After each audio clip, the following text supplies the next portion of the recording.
नमस्कार, KP news के Karnataka bulletin में आपका स्वागत है। मैं हूं पूजा आपके साथ।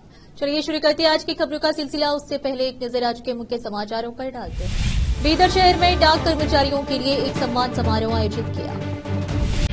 संविधान जागरूकता सम्मेलन, 20 फरवरी तक नाम पंजीयन कराने की अपील।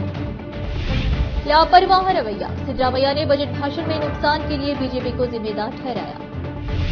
प्रतिबद्धता और दिशा का अभाव, विपक्षी भाजपा जेडीएस ने कर्नाटक बजट पर निशाना साधा।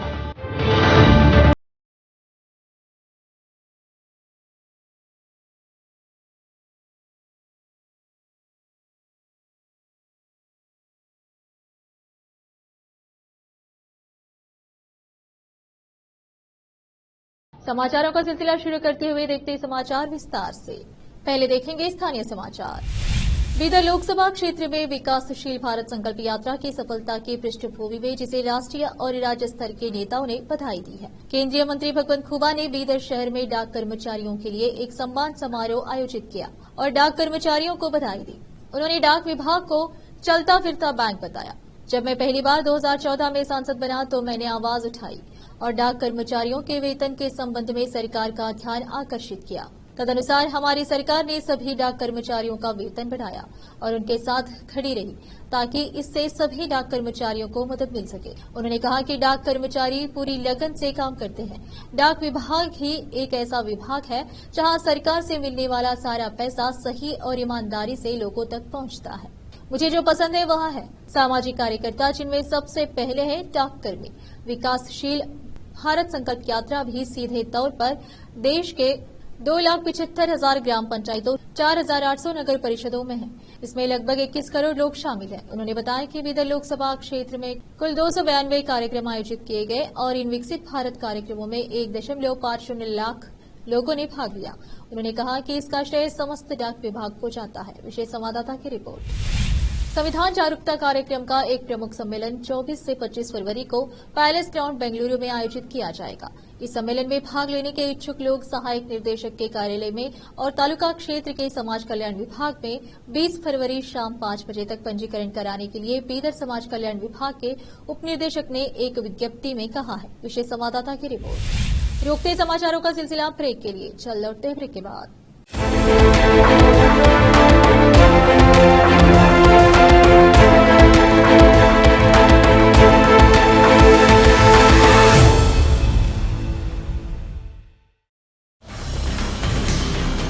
हिंदुस्तान के हर कोने में हम हैं मौजूद।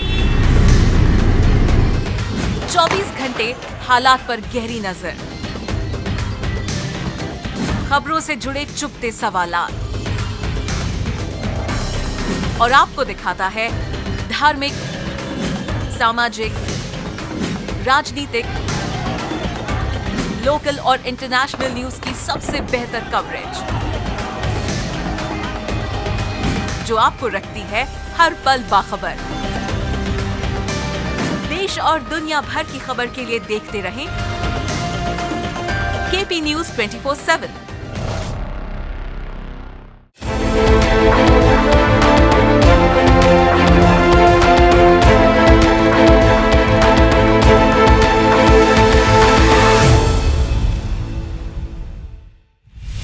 ब्रेक के बाद आपका स्वागत है। आइए देखते हैं राज्य के अन्य समाचार। कर्नाटक के मुख्यमंत्री सिद्धरामैया ने राज्य का बजट पेश करते हुए कर्नाटक को वित्तीय नुकसान पहुंचाने के लिए पिछली भाजपा नीति राज्य सरकार और केंद्र सरकार दोनों को दोषी ठहराया। उन्होंने भाजपा सरकार पर 15वें वित्त आयोग की रिपोर्ट में अन्याय को संबोधित करने में विफल रहने का आरोप लगाया, जिससे 62,098 करोड़ रुपए का नुकसान हुआ। उन्होंने कहा पिछली सरकार के ढोल-मोल रवैये के कारण 15वें वित्त आयोग की अंतिम रिपोर्ट में राज्य को गंभीर नुकसान उठाना पड़ा। राज्य की आय की गणना के तारीख में बदलाव और 1971 के बजाय 2011 की जनगणना का उपयोग करने से प्रगतिशील राज्यों को भारी नुकसान हुआ। 14वें वित्त आयोग द्वारा प्रस्तावित आवंटन फार्मूले को जारी रखने पर राज्य को 2,77,350 करोड़ रुपए मिलने थे, लेकिन राज्य को सिर्फ 2,15,253 करोड़ रुपए ही मिले। इसलिए यह अनुमान लगाया गया है कि 15वें वित्त आयोग की 6 साल की अवधि के दौरान केंद्रीय करों के हस्तांतरण के तहत राज्य को 62,098 करोड़ रुपए का नुकसान होने का अनुमान है। उन्होंने यह भी कहा कि पिछली सरकार बेंगलुरु के लिए विशेष अनुदान में 11,495 करोड़ रुपए सुरक्षित करने में विफल रही। कर्नाटक के मुख्यमंत्री सिद्धरामैया द्वारा पेश किए गए बजट की आलोचना करते हुए विपक्षी भाजपा और जेडीएस ने आरोप लगाया कि इसमें प्रतिबद्धता और दिशा का अभाव है। जब सिद्धरामैया बजट पेश कर रहे थे तो भाजपा और जेडीएस ने यह कहते हुए बहिर्गमन किया था कि इसमें राज्य के किसानों और अन्य समुदायों के लिए कुछ नहीं है। उन्होंने विधानसौधा में गांधी प्रतिमा के सामने धरना भी दिया। विपक्ष के नेता आर अशोक ने कहा कि यह सभी मोर्चे पर एक निराशाजनक बजट है और इसमें राज्य के विकास के लिए कोई दृष्टिकोण नहीं है, जो कांग्रेस नेताओं के दावे के विपरीत है। उन्होंने कहा कि बजट में दूरदर्शिता का अभाव है और यह जनता में विश्वास पैदा करने में विफल रहा। इसमें किसानों, महिलाओं, गरीबों, युवाओं और उद्योग की जरूरतों को पूरा करने के लिए कोई नई पहल नहीं है। इसे केवल खोखले नारों और फैंसी शीर्षकों से सजाया गया है।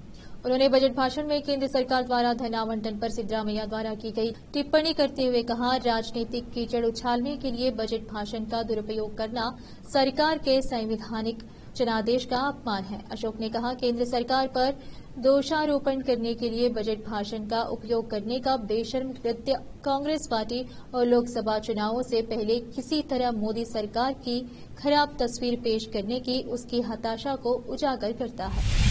कर्नाटक बजट के एक दिन बाद उप मुख्यमंत्री और कर्नाटक प्रदेश कांग्रेस कमेटी के पीसीसी के अध्यक्ष डीके शिवकुमार ने कहा कि लोकसभा चुनाव के लिए संभावित उम्मीदवारों की सूची तैयार की जा रही है और अंतिम सूची एक और सर्वेक्षण का दौर के बाद जारी की जाएगी। मीडिया कर्मियों से बात करते हुए शिवकुमार ने विश्वास जताया कि तटीय जिले के लोग आगामी लोकसभा चुनाव में बदलाव के लिए मतदान करेंगे।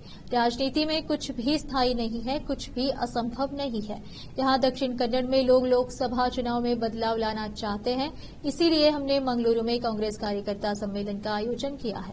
मुझे विश्वास है कि तटीय क्षेत्र के लोग लोकसभा चुनाव में बदलाव का मार्ग प्रशस्त करेंगे। बेरोजगारी में वृद्धि हुई है। तटीय क्षेत्र से रोजगार की तलाश में छात्र खाड़ी देशों और बेंगलुरु और मुंबई जैसे अन्य शहरों की ओर पलायन करते हैं। शांति भंग करने का प्रयास किया जा रहा है। शिक्षण संस्थानों में छात्र नामांकन में गिरावट आ रही है।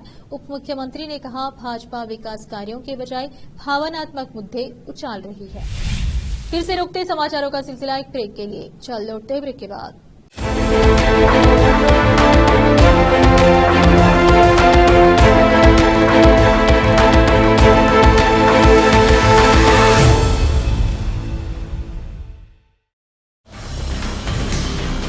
हिंदुस्तान के हर कोने में हम हैं मौजूद।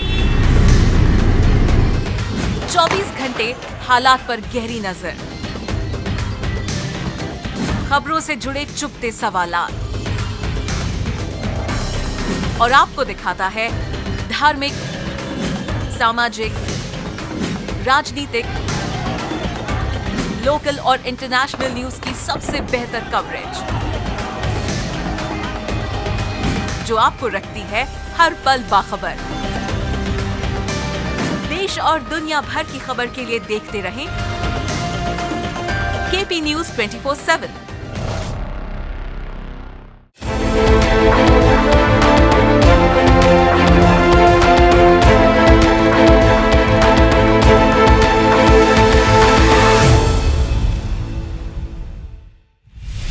ब्रेक के बाद आपका स्वागत है। आइए देखते समाचार।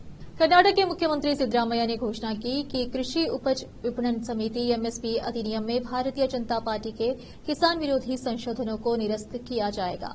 विधेयक पहले ही विधानसभा में पारित हो चुका है और परिषद में पेश किया जाना तय है। 2024-25 के लिए बजट पेश करते हुए सिद्धरामैया ने कहा कि सरकार वैधानिक ढांचे के तहत किसानों के लिए समर्थन मूल्य योजना भी लाएगी, जो इस सप्ताह की शुरुआत में नई दिल्ली में विरोध मार्च पर निकले किसानों संघ द्वारा उठाई गई मांगों में से एक है।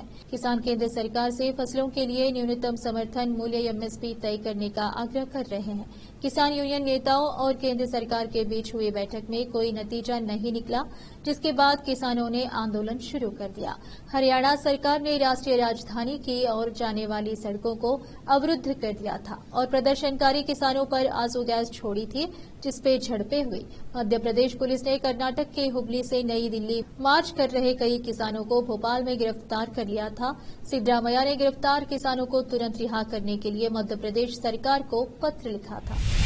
कर्नाटक के मुख्यमंत्री सिद्धरामैया ने अपने बजट भाषण में बियर और भारत में बनी शराब IML की कीमतों में बढ़ोतरी का प्रस्ताव रखा है।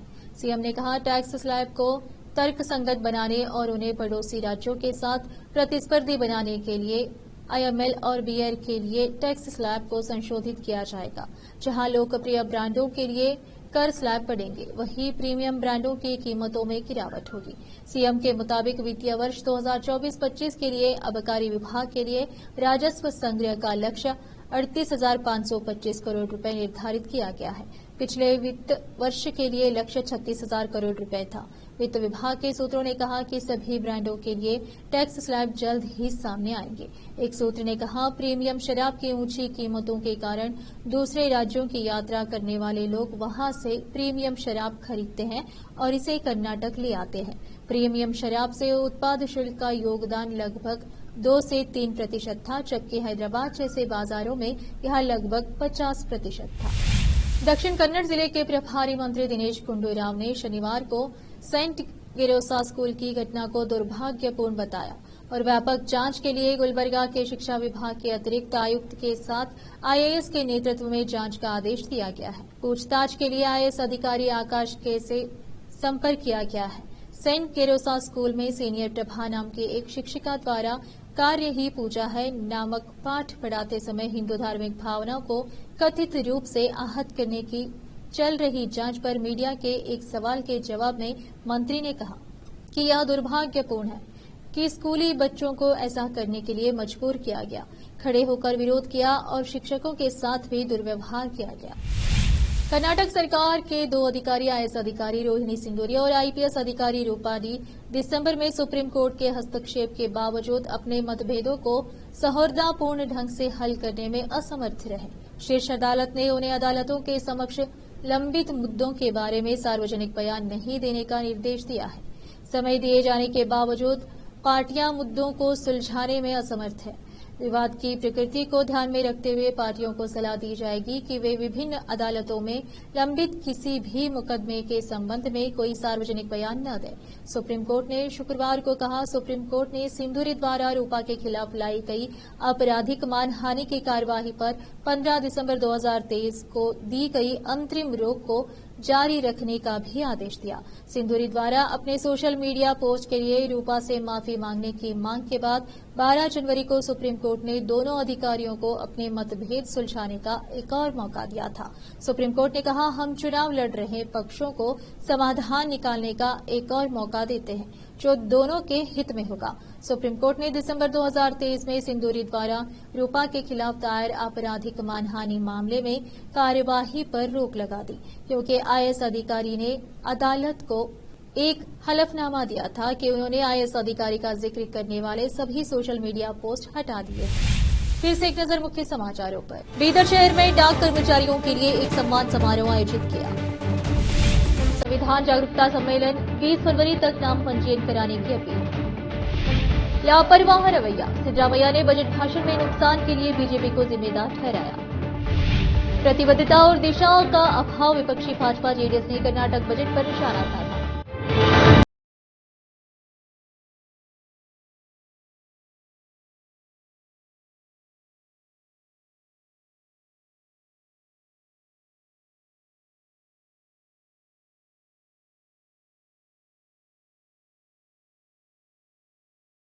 इतना ही। आप देख रहे थे केपी न्यूज का कर्नाटक बुलेटिन।